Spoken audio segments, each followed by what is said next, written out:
मैं चंदन कुमार आज आप सभी के लिए वह सब्जेक्ट लेके आया हूँ जो कि हमारे इंडिया में क्या है, पॉपुलर है।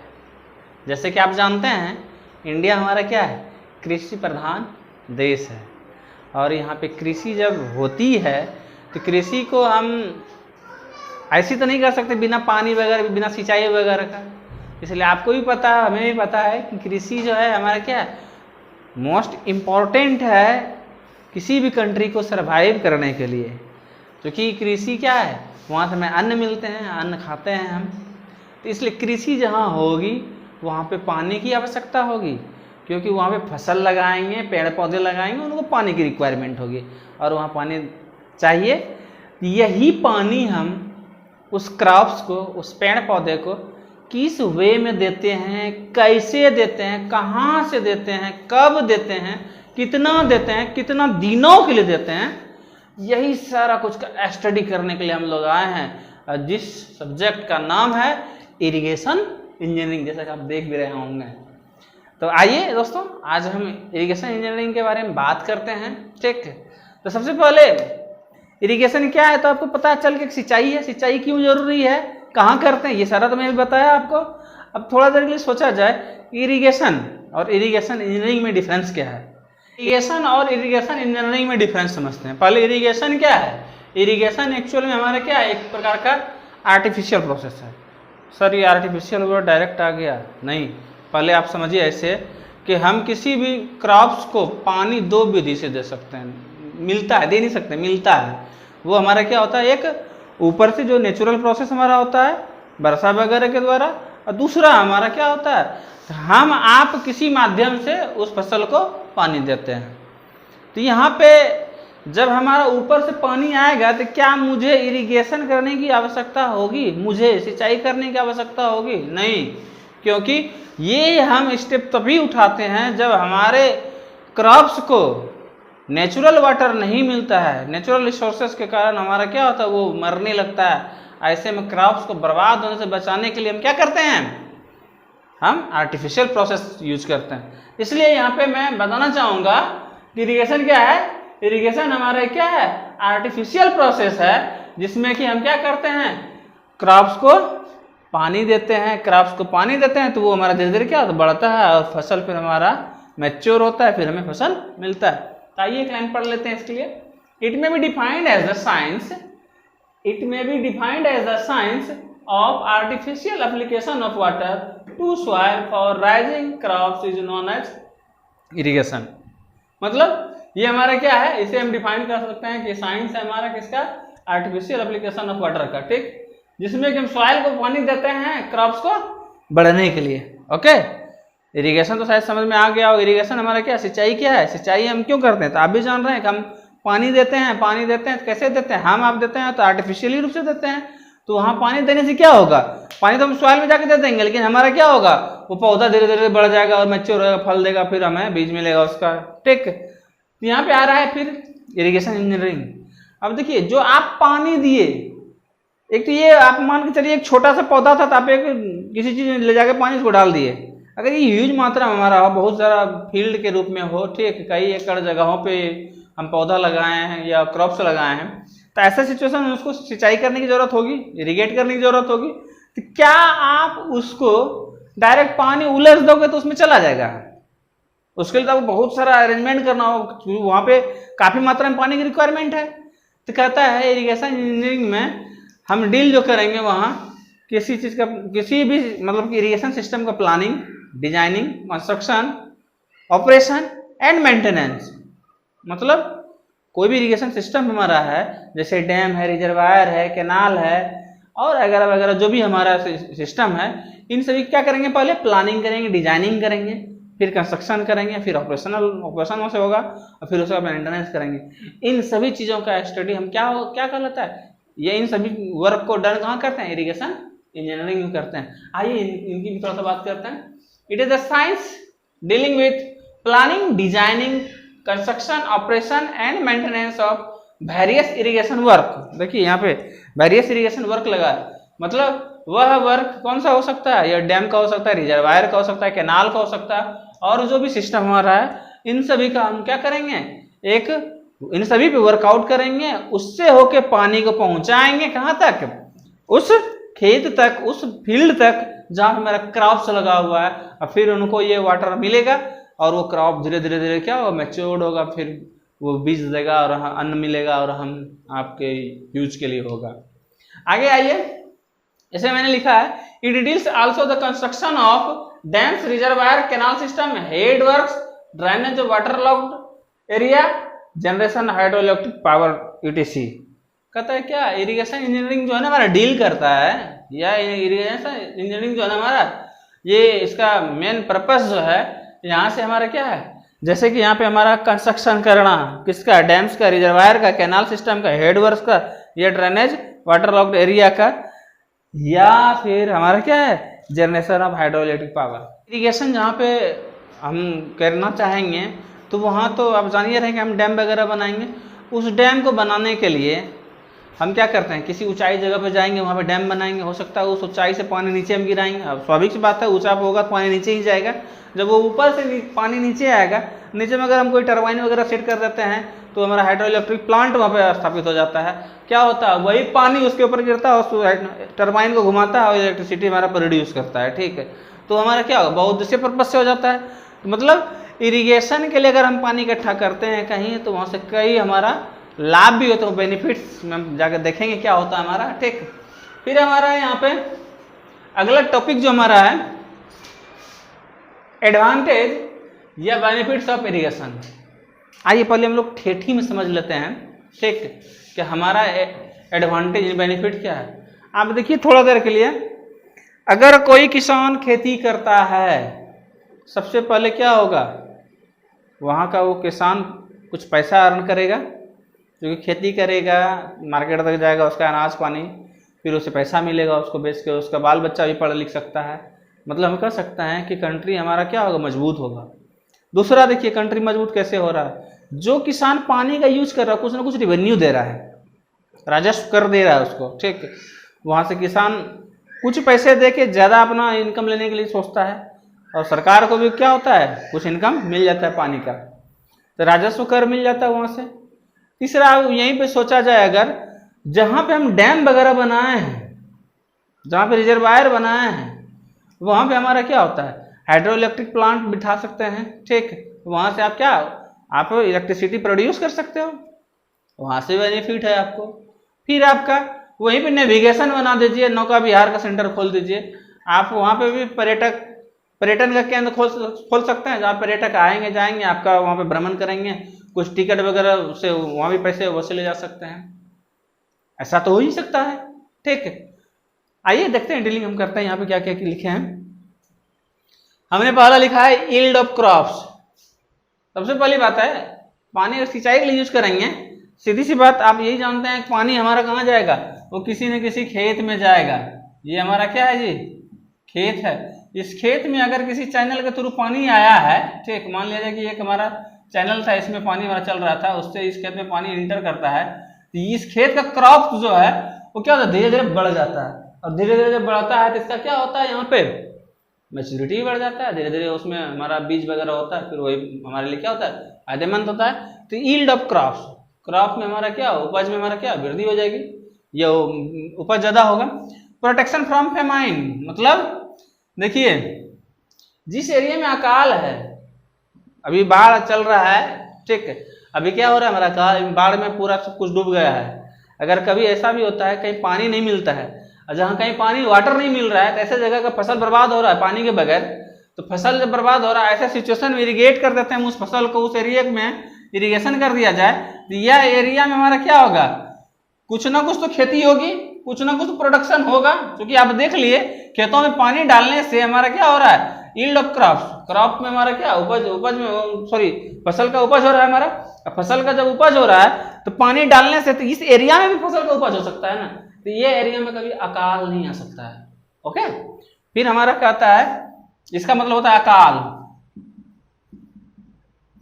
फिर हमारा है improvement of cash crop, cash crop में हमारा वृद्धि होता है। ठीक, जैसे हमारा रुई वगैरह, कॉटन है, खैनी, तंबाकू, ये सब जो है, ठीक, फल वगैरह सब में, इसमें हमारा क्या होता है, वृद्धि होता है।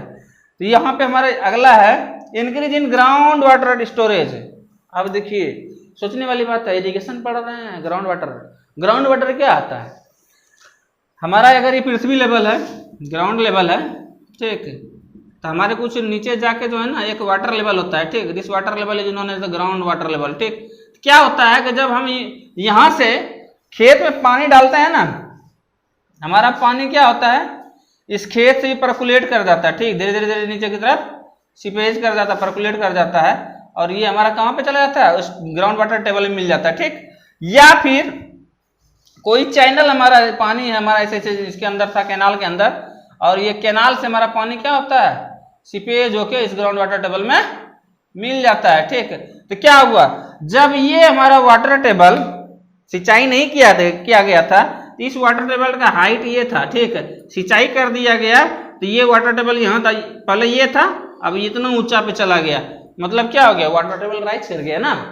फिर हमारा है डोमेस्टिक इंडस्ट्रियल वाटर सप्लाई। आप जानते हैं हमें भी पीना है, आपको भी पानी पीना है, कोई इंडस्ट्रीज है उसको भी पानी की रिक्वायरमेंट है। अगर पानी को सेव नहीं करेंगे तो हम आप जिंदा नहीं रहेंगे। पानी को सेव करने के लिए कहीं ना कहीं हम लोग रिजर्वायर डैम वगैरह बनाए हैं, उसी डैम से या रिजर्वायर से पानी को क्या करते हैं हम लोग, सप्लाई कर लेते हैं। उसको पहले क्या करते हैं हम, मतलब कि एक डिस्टिल वाटर के रूप में बना लेते हैं, फिर अपने पीने योग्य बनाते हैं, पीने योग्य समझ के उसको पीते हैं, मतलब पोर्टेबल वाटर के रूप में इसको हम क्या करते हैं, यूज करते हैं। डोमेस्टिक और इंडस्ट्रियल, इंडस्ट्री में हमारा कोई जैसे फैक्ट्री है, वहाँ पे कुछ ना कुछ हमारा क्या हो रहा है, प्रोडक्शन हो रहा है, तो वहाँ रिक्वायरमेंट किसका है, वाटर का, तो वहाँ भी इसको यूज कर सकते हैं। अगर हमारा वाटर नहीं होगा, इरिगेशन पर्पज से हम इसको स्टोरेज नहीं करेंगे, तो क्या हम पी सकते हैं या हम वहाँ पे बेच सकते हैं, नहीं ना। ऐसा सिचुएशन हमारा क्या है, फायदेमंद है। दूसरा हमारा सोर्स ऑफ रिवेन्यू, अभी मैंने बताया भी था कि कोई किसान अगर मान के चलिए एक डिस्ट्रिक्ट की बात करता हूं, एक डिस्ट्रिक्ट में हमारा 1000 एकड़ को जो है ना खेती किया गया, 1000 एकड़ का, तो यहाँ से हमारा सभी फार्मर्स लोग इसमें अपना अपना खेती किए होंगे। जो फार्मर्स किए वो उनको अपना खेती करने के लिए कुछ ना कुछ वाटर का रिक्वायरमेंट होगा, और जो वाटर का रिक्वायरमेंट होगा वो ऐसे तो अभी लेने टाइम फ्री ऑफ कॉस्ट ले लेते हैं, उस टाइम पैसा नहीं लेता, लेकिन उसका एक रसीद कटता है हर एक ईयर में, वही रसीद उसको राजस्व कर के रूप में जाना जाता है, जो कि सरकार को जाती है। तो यहाँ देखिए ये जो यूज किया पानी सब कोई किया होगा, और जब राजस्व देने की बात आएगी, क्या एक ही देगा, सब कोई देगा, सब कोई देगा। ऐसे सिचुएशन में हमारे गवर्नमेंट को क्या होता है, फायदा होता है। फिर है हाइड्रो इलेक्ट्रिक पावर जनरेशन। अभी तो मैंने बताया था आपको कि हाइड्रो इलेक्ट्रिक पावर जनरेशन क्या हो गया, अगर कहीं ऊंचाई पे हम डैम बनाए, रिजर्वायर बनाए हैं, कैनाल हमारा है, वहां से फिर हम नीचे पानी ला रहे हैं, तो क्या होता है नीचे में हम क्या करें, मान लिया जाए, एक मिनट थोड़ा सा,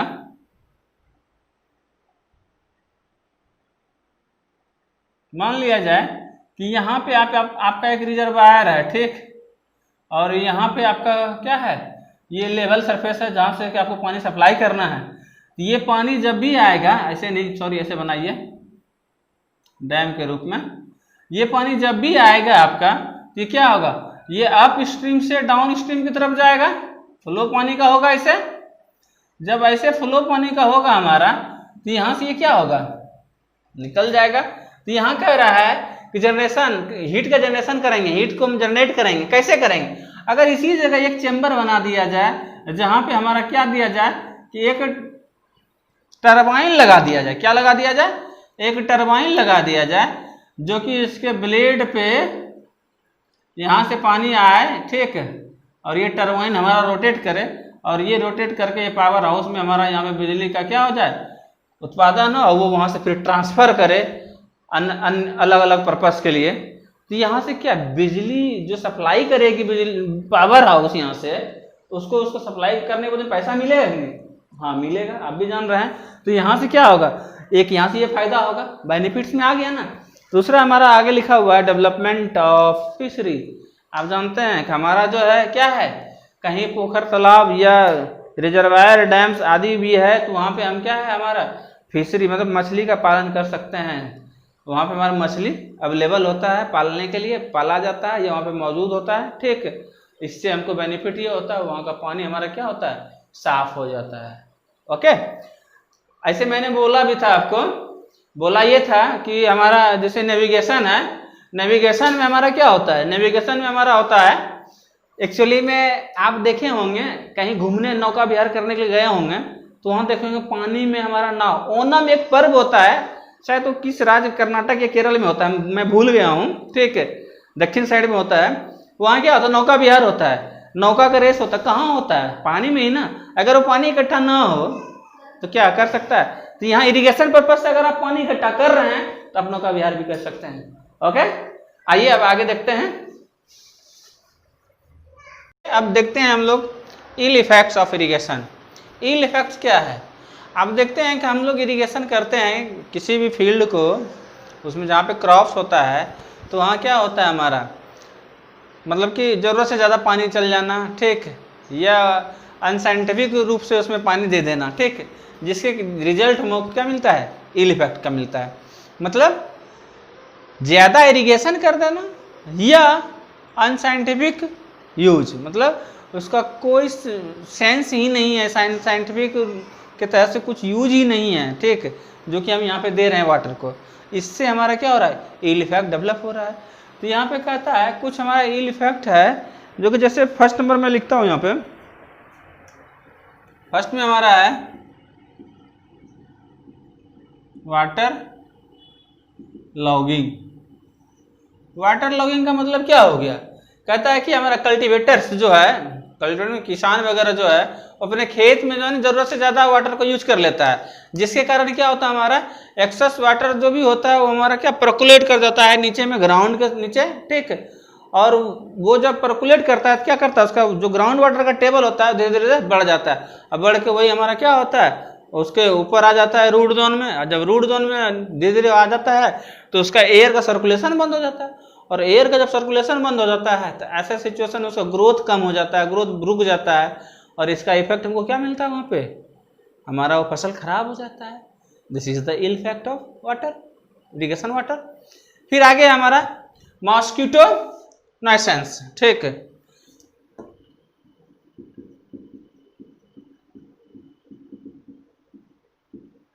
मॉस्किटोज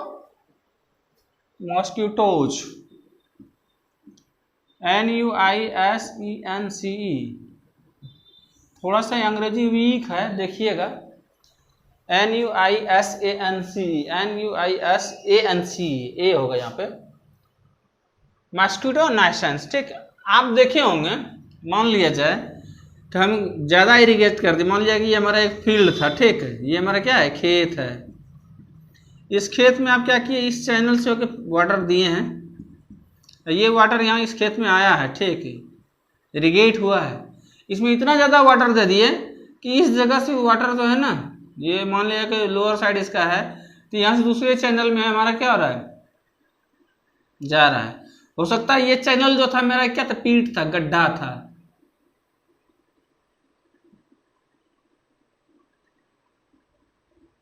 हिंदी क्या होता जी,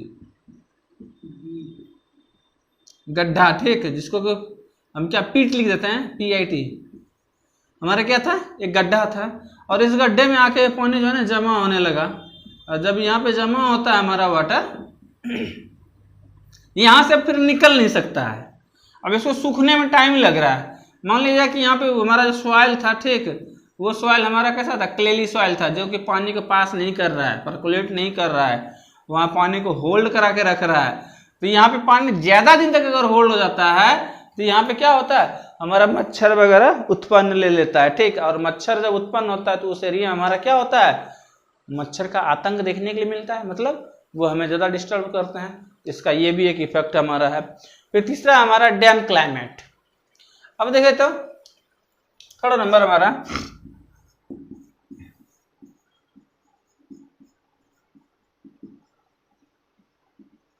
डैम क्लाइमेट। आप देखे होंगे आपके गांव घर में सटा हुआ जो खेत होता है, वह खेत किसी अगर मकान से चिपका हुआ रहता है, ठीक है, या फिर आपका किसी फील्ड से ही चिपका हुआ है, सटा हुआ है, तो ऐसे कंडीशन हमारा क्या हो रहा है, वहाँ पे पहले से अगर हम डैम्पनेस है, ठीक, और उसमें हम इरिगेशन किए एक्सेस वाटर देके, और जब एक्सेस वाटर दे किए तो क्या हुआ, पहले से वो डैम्प था और बाद में भी जाके क्या हो गया, डैम्प हो गया। मतलब क्या हो गया, वो हमारा एक प्रकार का हानि हो गया ना, क्योंकि जो एरिया हमारा डैम्पनेस था फिर हम उसमें पानी दे रहे हैं तो वो एरिया हमारा फुली डैम्पनेस हो गया, मतलब कोल्डर हो गया, जो पहले था उससे ज़्यादा ठंडा हो गया। ये हमारा क्या है कि इल इफेक्ट का प्रभाव है। अगला हमारा है pollution of ground water. Ground water हमारा क्या होता है जी, आपको भी मैंने बताया कि ये मेरा अगर सरफेस है, अर्थ सरफेस, इसके नीचे में हमारा एक लेयर होता है जहां पे हमारा क्या होता है, वाटर होता है। This layer is known as the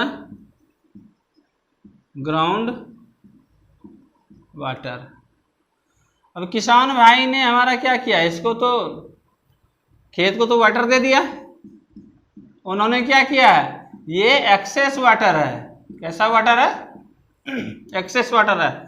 और एक्सेस वाटर हमारा क्या हो गया, परकुलेट करके पुनः नीचे चला गया। क्या सिर्फ ये जो दिया वाटर, वही वाटर अगर नीचे चल जा रहा है तो क्या ग्राउंड वाटर गंदा हो जाएगा? नहीं, कभी नहीं होगा ऐसा।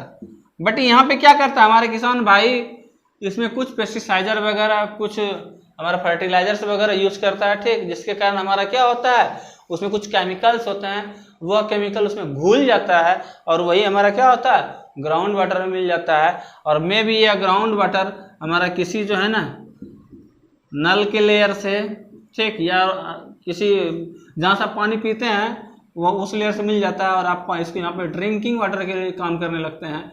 ये आपके लिए भी हानिकारक हो जाता है। ये हमारा है इल इफेक्ट। ओके, आइए अब देखते हैं टाइप्स ऑफ इरिगेशन।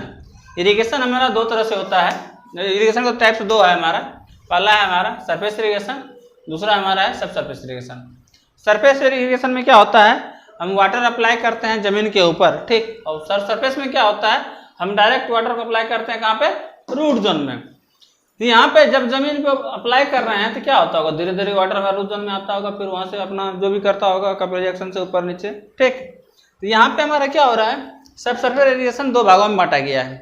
पहला हमारा फ्लो इरिगेशन, दूसरा हमारा लिफ्ट इरिगेशन।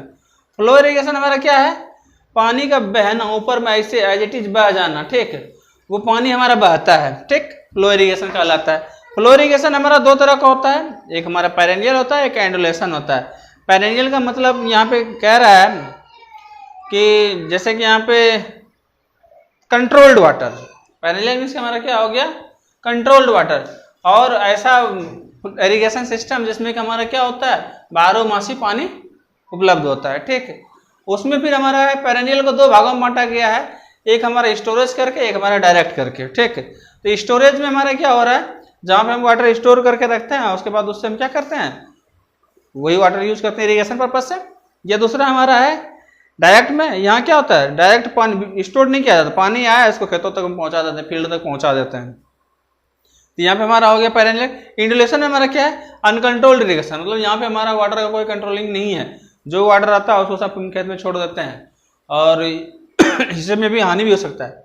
लिफ्ट इरिगेशन यहाँ बच जाता है आपका। लिफ्ट इरिगेशन क्या है, कहता है lift irrigation just like as a pumping, जो हमारा क्या होता है, पानी को बहाना मशीन के द्वारा होता है, ठीक, पानी का मशीन के द्वारा हम पहुंचाते हैं। लिफ्ट मीन्स क्या है, कहीं कोई चीज नीचे हम उसको लिफ्ट कर रहे हैं, ठीक, तो हमारा क्या, तो वाटर लेवल जमीन सरफेस से जो है ना, जहाँ पे पेड़ पौधा लगाए हुए हैं, सॉरी क्रॉप्स लगाए हुए हैं हम, उस क्रॉप्स के नीचे में पानी है, वहां से उसको निकाल के हम क्रॉप तक पहुंचाते हैं, मतलब लिफ्ट कराते हैं। अब लिफ्ट कराने का जो भी प्रोसेस हो आपके पास। फिर हमारा यहाँ पे है सब सरफेस इरिगेशन। सब सरफेस इरिगेशन जो हमारा है उसमें क्या हो रहा है, वाटर को डायरेक्टली हम रूट जोन तक पहुंचा देते हैं। कहाँ तक, रूट जोन तक। अब इसी इरिगेशन सिस्टम को हम सरफेस इरिगेशन सिस्टम कहते हैं, ठीक। इसमें हमारा क्या है, ये हमारा जमीन है, सरफेस है, ठीक, यहाँ पे क्रॉप्स लगे हुए हैं, ये रूट जोन है इसका, और ये हमारा सोर्स ऑफ वाटर, यहाँ से डायरेक्ट हम कहाँ तक पहुंचा रहे हैं इसको, इसके रूट जोन तक। और यहाँ से फिर क्या होता है, हमारा यही वाटर जो है ना, रूट जोन से कैपिलरी एक्शन के थ्रू हमारा ऊपर चढ़ता है और हमारा क्या होता है, वहाँ पे अपना प्रकाश संश्लेषण की क्रिया को डन करता है और भोजन अपना बनाता है और पेड़ पौधा अपना ग्रोथ करता है।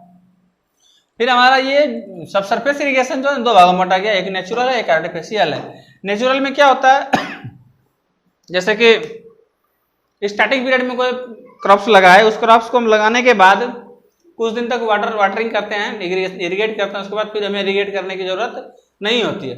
जब फिर हमें इरिगेट नहीं करते हैं ताकि वो ग्रोथ कैसे कर रहा है, तो उस टाइम तक क्या हो जाता है, उसका उस पौधे का जो रूट जो है वो काफी ज्यादा फैल जाता है और वहां से वो हमारे क्या कर लेता है, अपना पानी का व्यवस्था कर लेता है और अपना प्रकाश संश्लेषण क्रिया को डन करता है। तो वही चीज मैंने यहाँ लिखा, प्रारंभिक समय में पानी दिया जाता है, बाद में नहीं देना पड़ता है, क्योंकि इसका रूट दूर दूर तक चला जाता है और पानी को इकट्ठा कर लेता है। अब वाटर को इकट्ठा किया तो समझिए उसका प्रकाश संश्लेषण क्रिया डन हो ही जाएगी। तो यहाँ पे हमारा ये कुछ था। मैंने एक नोट लिखा है आप लोगों के लिए, नोट में लिखा है इंडिया फॉलो 75% सरफेस इरिगेशन। कौन सा? सरफेस इरिगेशन को फॉलो करता है। सब सरफेस इरिगेशन में पानी जमीन के नीचे देते हैं, यही मैंने बनाया है। सब सरफेस रूट जोन ये हमारा, सरफेस ये है, क्रॉप्स ये हमारा। इसमें हमारा क्या होता है, वाटर राइज करता है, कैपिलरी एक्शन के द्वारा करता है, ठीक। और ये capillary action due to the surface tension होता है। आई होप आपको कुछ समझ में आया होगा। मिलते हैं नेक्स्ट लेक्चर में। Okay, thank you.